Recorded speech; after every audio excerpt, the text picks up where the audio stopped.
Tyler Perry's a machine. Yes. Right? The business mind, the ability to really change the narrative. The crazy part is, who do you think partners with this black man to do projects now? You say you watched Oprah do it. Is this you as just a student? Tyler Perry is one of the smartest on the planet.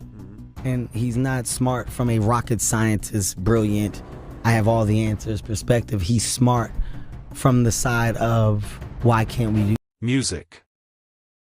Tyler Perry is a machine, yes, right. The business mind, the ability to really change the narrative. The crazy part is, who do you think partners with this black man to do projects now? You say you watched Oprah do it.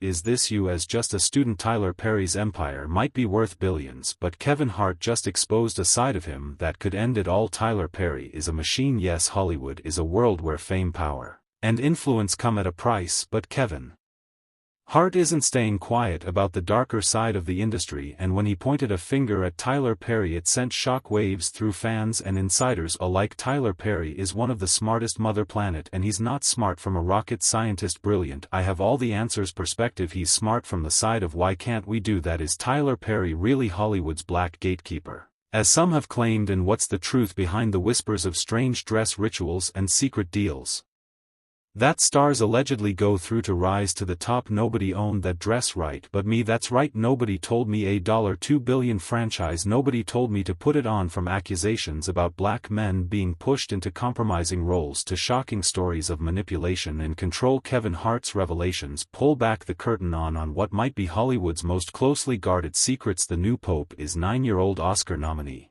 Son Wallace, and it's not just Kevin Hart. Others in the industry are raising questions too, hinting that Tyler Perry might be more than just Hollywood's black gatekeeper. When I see that they put every black man in the movies in the dress at some point in their career, I be connecting that and like, why all these brothers got weird dress. Could Perry really be part of the secretive and shady rituals that some claim, or the cost of fame? Dave Chappelle has some pretty strong feelings about Kevin Hart's career lately, and he didn't hold back when he shared them.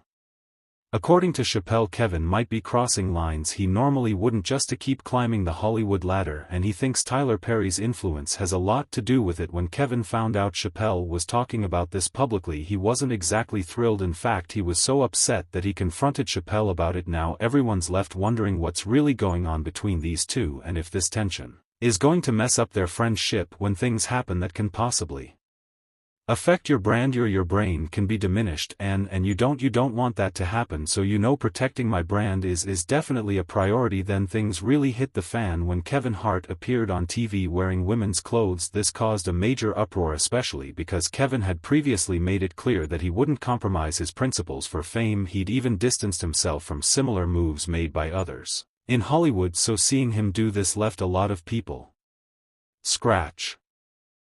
scratching their heads. I was like, no, I'm going look stupid. At the end the day, you got to know that you're a brand. After that, Kevin popped up on another show acting like none of it mattered, his brand, his dignity, everything. This rubbed Chappelle the wrong way big time. See, Chappelle has always been about respecting yourself and calling out how Hollywood mistreats black artists. Watching Kevin shrug it all off didn't sit well with him at all.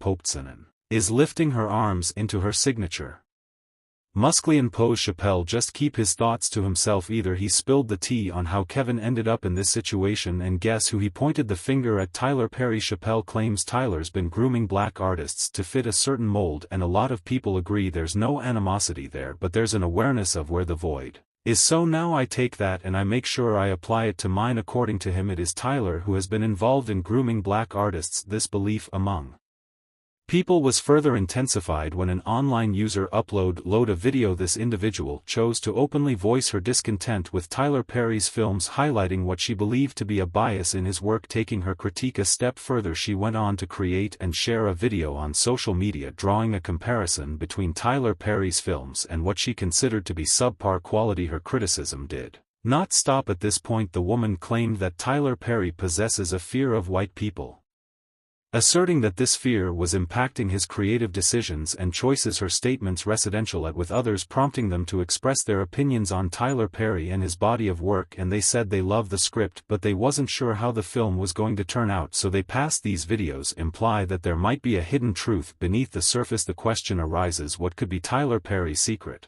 that has led some dark-skinned actors to decline working with him? Tyler Perry made a big name for himself, breaking out in Atlanta's theater scene and hitting it big with his meta movies, but his rise hasn't been without drama. There's even talk that his ego got so big he ended up clashing with major players including Oprah. In Hollywood's cutthroat world, getting ahead sometimes means bending the rules, and Perry seems to know all about that. When I'm hearing all this noise, man, it was crazy because there were no black people on television before diversity became a thing. Tyler Perry was the only one out there for a long time. After his big success at the box office, Tyler Perry took his talents to TV with House of Pain, which was a major hit, but the drama wasn't far behind when Perry started working on a spin-off called Meet the Browns. Controversy flared up. According to Deadline, Perry fired 4 writers who'd pushed for union contracts, causing quite a stir in the industry. Writer Terry Jackson voiced her frustration, telling Deadline, "We were good enough to create over 100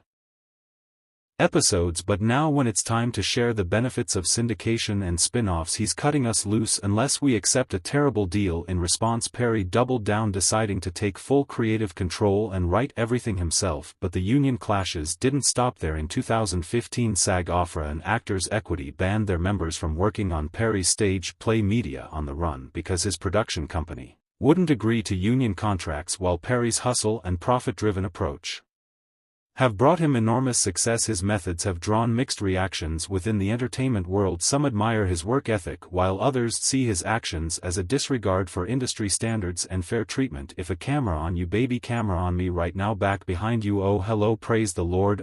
We like to tell everybody in Dallas that we are on our way. Thank you." Following the success of House of Pain and Meet the Browns, African-American journalist and cultural critic Jama Lemieux penned an open letter to Tyler Perry published by NPR. In her letter, Lemieux conveyed her discomfort with Perry's utilization of stereotypes in his work. She expressed, "Through her, the country has laughed at one of the most important members of the black community, Mother Dear, the beloved matriarch. I just can't quite get with seeing Mother Dear played by a 6 feet 3 inches man with prosthetic breasts flopping in the wind. Our mothers and grandmothers deserve much more than that. Heck, our fathers and grandfathers deserve more. Mr. Perry, you have told the Hollywood old guard to kiss your backside, and I appreciate that, brother, but many black folks have expressed some of the very same attitudes about your work that white critics have." Notably, acclaimed film director Spike Lee is among the prominent figures who criticize Tyler Perry for employing stereotypical characters in his work. Lee is known for openly addressing this concern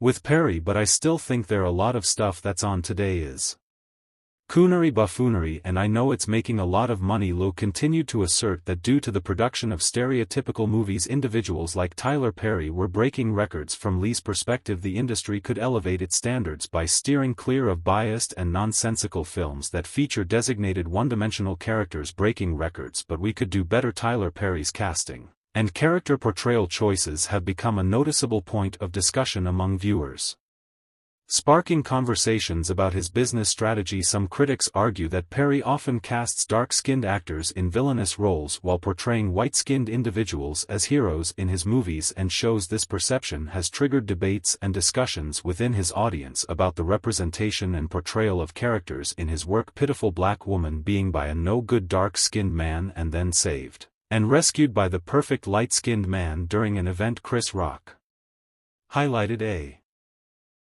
recurring theme in Tyler Perry's movies, pointing out the limited portrayal of kind and respectful black-skinned boyfriends in Perry's films. Rock supported his statement by referencing Tupac Shakur, suggesting that Perry's movies could benefit from a more diverse range of character representation. Rock stated Tupac might be a political leader if he was alive, but then again Tupac might be in a Tyler Perry movie right now, so you don't know. He might be Tupac, might be the bad dark-skinned boyfriend in the Tyler Perry movie. Rock's argument was that even someone as influential as Tupac, if given the opportunity to appear in a Tyler Perry movie, might be cast as a less favorable character based on Harry's typical casting patterns. Rock humorously added, "I would hope he's a senator, but he might be kicking Jill Scott down a flight of stairs." In Tyler Perry movies there's always a woman, and she usually is in a bad relationship. And the person she's in a bad relationship tends to have darker skin and then she meets a nice